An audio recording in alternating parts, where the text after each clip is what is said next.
ఓకేనా? 25 సంవత్సరాలు పూర్తవుతున్న సందర్భంగా వరంగల్లో జరుగుతున్న రజతోత్సవ సభకు మా వడాయిగూడెం గ్రామం నుండి పెద్ద సంఖ్యలో పార్టీ శ్రేణులు, కార్యకర్తలు అలాగే మహిళలు తరలి వెళ్ళడం జరుగుతుంది.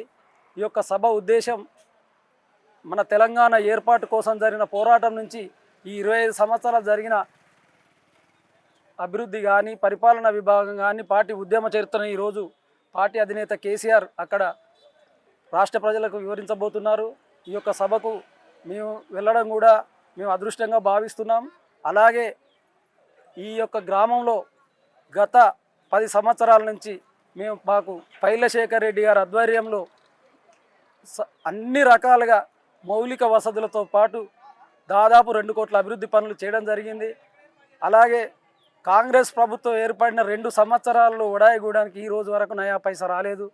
మా ఎమ్మెల్యే గారు గతంలో చేసిన పైలశేఖర్ రెడ్డి గారి కృషి వలన మండలంలో 34 గ్రామాల్లో మెజార్టీ లేకున్నా మా వడాయిగూడెం గ్రామంలో పైలశేఖర్ రెడ్డి గారికి 150 ఓట్ల మెజార్టీ ఇవ్వడం జరిగింది. ఏ గ్రామం కూడా ఆ కృతజ్ఞత భావం చాటుకున్న మా మహిళలకు అలాగే మా గ్రామ ప్రజలకు కూడా మేము ఈ సందర్భంగా ధన్యవాదాలు తెలియజేస్తున్నాం.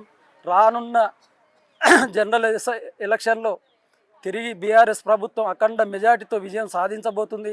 అలాగే పైలశేఖర్ రెడ్డి గారు కూడా విజయం సాధించబోతున్నారు.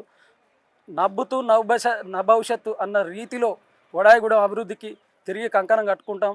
ఇదే బీఆర్ఎస్ శ్రేణుల ఆధ్వర్యంలో మేమంతా కలిసికట్టుగా పనిచేసి గ్రామ అభివృద్ధికి కృషి చేస్తామని హామీస్తూ, తెలంగాణకు ఒక నాయకత్వం లేనటువంటి పరిస్థితులలో నేను ఉన్నానంటూ ఒక్కడే ఈ తెలంగాణ సమాజాన్ని ముందుకు నడిపిస్తూ రాష్ట్రాన్ని ఎలా తెచ్చాడో మనం అందరం చూసాము. కానీ మొన్న జరిగినటువంటి ఎలక్షన్లలో కొందరికి యువత ఈ దాదాపు ఆయన పోరాటాన్ని చూడనటువంటి యువత కొంచెం పెడదారి బట్టి తప్పుగా ఓటు వేయడం జరిగింది. దానితో కొంత నష్టం జరిగింది.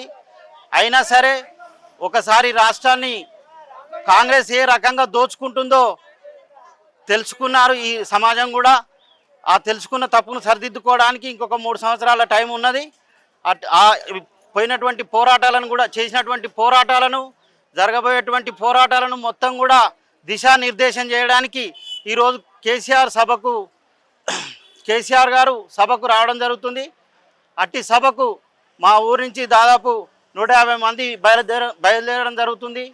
అందరూ కూడా సభకు వచ్చి విజయవంతం చేయాలని కోరుతూ మా వడాయిగూడెం ప్రజానికానికి ధన్యవాదాలు తెలియజేస్తున్నాం. పండుగ వాతావరణంలో ఈరోజు జెండాని ఎగరేసుకొని వరంగల్లో జరిగే రథోత్సవ సభను విజయవంతం చేయడానికి అందరంగా భారీగా బయలుదేరుతూ ఉన్నాం. ఈరోజు గ్రామశాఖ ఆధ్వర్యంలో మంచిగా ఇంత మంచి వసతులు కల్పించి అంత మహిళలను అందరినీ బీఆర్ఎస్ కుటుంబ సభ్యులు అందరినీ తీసుకెళ్తున్నటువంటి గ్రామశాఖ అధ్యక్షులకు మరీ ముఖ్యంగా పైలశేఖర్ రెడ్డి గారికి, మా వడాయిగూడెం అభివృద్ధి ప్రదాత పైలశేఖర్ రెడ్డి గారికి వారి నాయకత్వంలో ఈరోజు వడాయిగూడెం గ్రామం నుండి భారీగా బయలుదేరుతున్నాం. భారత రాష్ట్ర సమితి 25 సంవత్సరాలు పూర్తి చేసుకొని ఈరోజు జరగబోయే వరంగల్ బహిరంగ సభకు వరంగల్లో జరిగే బహిరంగ సభకు భారీ ఎత్తున వడాయిగూడెం నుంచి తరలి రావాలని వడాయిగూడెం గ్రామ ప్రజలను కోరుతున్నాము. అదేవిధంగా మా గ్రామంలో ఇదివరకు ఎన్నో అభివృద్ధి పనులు టీఆర్ఎస్ ప్రభుత్వంలో ఎన్నో అభివృద్ధి పనులు జరిపినారు. అదేవిధంగా కాంగ్రెస్ ప్రభుత్వం సంవత్సరాన్నర అయినా కానీ ఏ ఒక్క రోజు కూడా ఏ ఒక్క ఎమ్మెల్యే కూడా గ్రామంలో తిరుగుతలేరు. ఇంతవరకు మా ఊరికి సంవత్సరాన్నర అయి కూడా ఎమ్మెల్యే గారు ఒక్కరోజు కూడా ఇంతవరకు కనీసం మా ఊరికి కూడా రాలే. ఎలక్షన్ల ముందు వచ్చిపోయిండు. ఇంతవరకు కూడా ఒక్కసారి కూడా మా గ్రామానికి ఎమ్మెల్యే గారు ఇంతవరకు రాలేదు. ఇంతవరకు ఏ ఒక్క అభివృద్ధి పని కూడా చేయలేదు. Like and subscribe.